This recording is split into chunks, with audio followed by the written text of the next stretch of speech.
Once enlightenment had finally put to bed the Renaissance obsession with occult memory theaters and Lillian wheels, the art of memory passed into a new but no less harebrained era, the age of Get Smart Quick scheme, which to this day it hasn't yet escaped. Over 400 treatises on mnemonics were published in the 19th century, with titles like American Mnemotechny and How to Remember. They bear a conspicuous resemblance of the memory improvement books that can be found in the self-help aisle at bookstores today.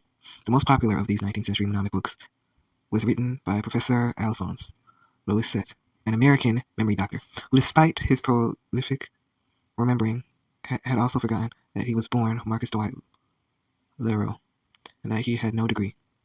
As one article notes, the fact that I was able to find 136 used copies of Louiset's 1886 book, Psychological Memory, The Instantaneous Art of Never Forgetting, selling for as little as $1.25 on the internet is evidence of its once immense popularity.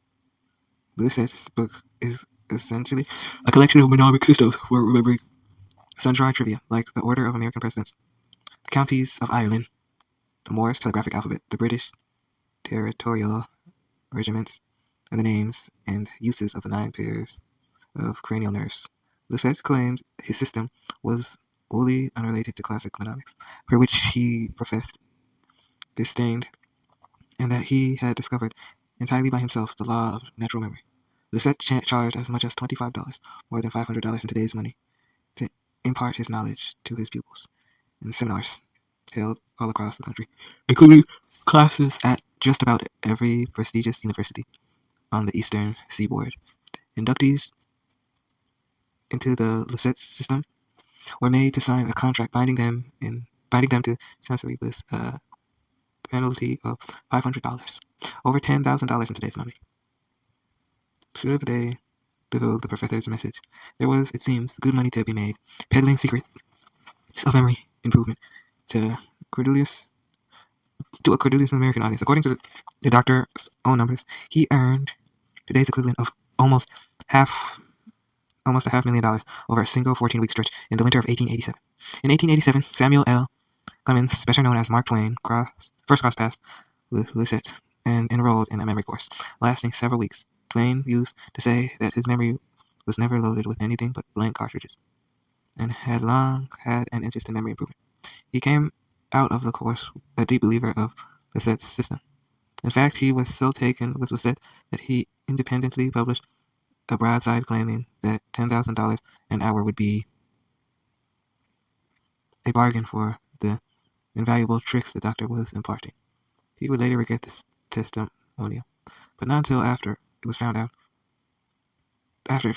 its way onto virtually every piece of printed matter Louiset produced. In 1888, G.S. Fellows, out of the keen sense of justice and innate love of liberty characteristic of every true American, published a book called Louiset, set out to clarify that Professor Louiset, yes, both appellations bore their own set of scarecrows, was both a humbug and fraud. The 224-page book revealed that his methods were either ripped off and repackaged from older sources, or else obscenely oversold.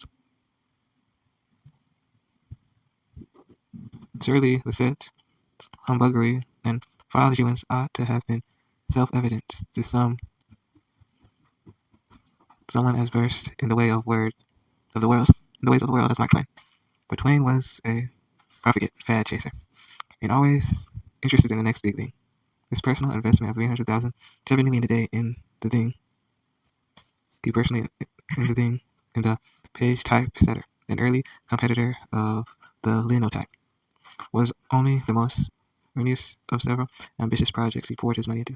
Twain himself was continually experimenting with new memory techniques to aid him on the lecture circuit.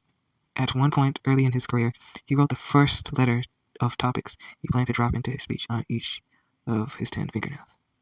But that never really worked, since audiences began to suspect him of having some sort of vain interest in his hands. During the summer of 1883, while he was writing Huckleberry Finn, Twain procrastinated by developing a game to teach his children the English monarchs.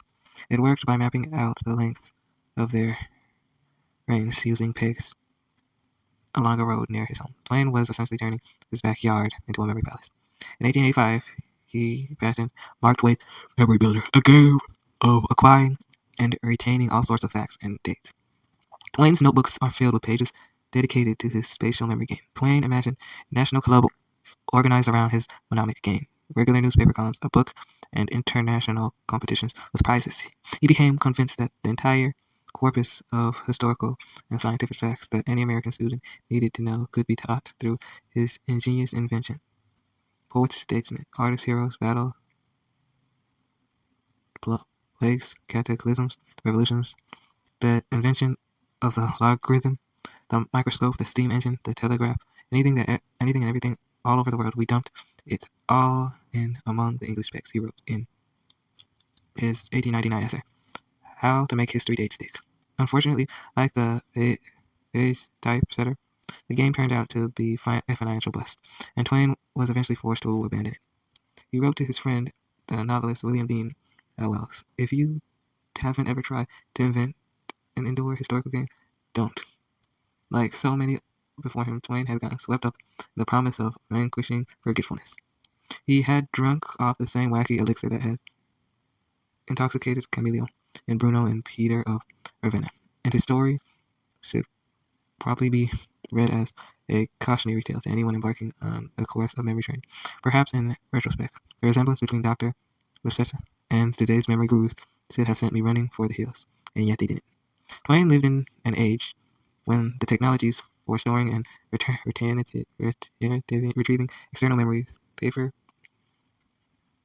books, and recently invented photograph and phonograph were still primitive compared to what we have today. He could not have foreseen how the proliferation of digital information at the beginning of the 21st century would hasten the pace at which our culture has become capable of externalizing its memory with our blogs and tweets, digital cameras, and unlimited gigabyte email archives.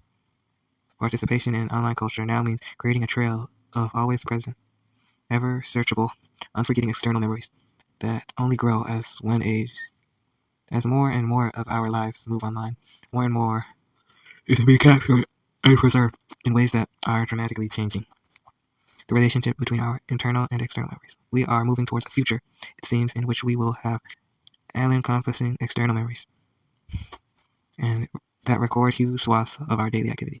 I was convinced of this by a 73-year-old computer scientist at Microsoft named Gordon Bell. Bell sees himself as the vanguard of a new movement that takes the externalization of memory to its logical extreme. A final escape from the biology of remembering. Each day that passes, I forget more and more and remember less and less, writes Bell in his book Total Recall. How the e-memory revolution will change everything. What if you could overcome this fate? What if you never had to forget anything but had complete control of what you remembered and when? For the last decade, Bell has kept a digital surrogate memory, a supplement the one in his brain, to supplement the one in his brain. It ensures that a record is kept of anything and everything that might be forgotten.